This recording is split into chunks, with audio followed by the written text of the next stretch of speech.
हमारे देश के सैनिकों के साथ सही नहीं कर रही है सरकार।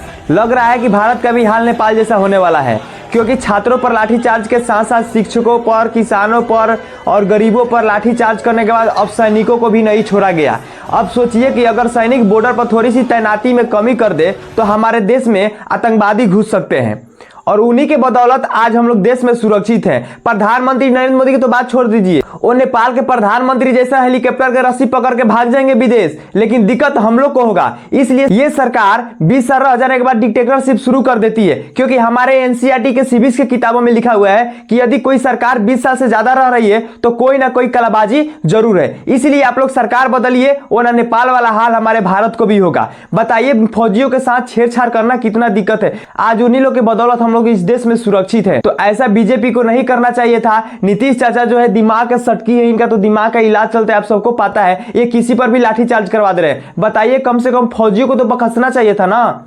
फौजी हमारे देश के शान होते हैं। तक कि बोला जाता है जो तिरंगा झंडा है वो हमारे देश का शान है, उस झंडे से पुलिस लाठी मार रही है। क्या ये देश के विकास करेंगे? मंदिर मस्जिद बनाने वाले लोग शिक्षा से क्या मतलब रखेंगे? ऐसा सरकार हम लोग को नहीं चाहिए। बीजेपी को हटाना है और बिहार में आरजेडी को लाना है। इस बार आप सभी लोग तेजस्वी सरकार को वोट दीजिए, वरना समझ जाइए 20 साल प्लस जा रहा है एक सरकार की। डिक्टेटरशिप चलेगा तो चलेगा। ये सरकार तानाशाही करना शुरू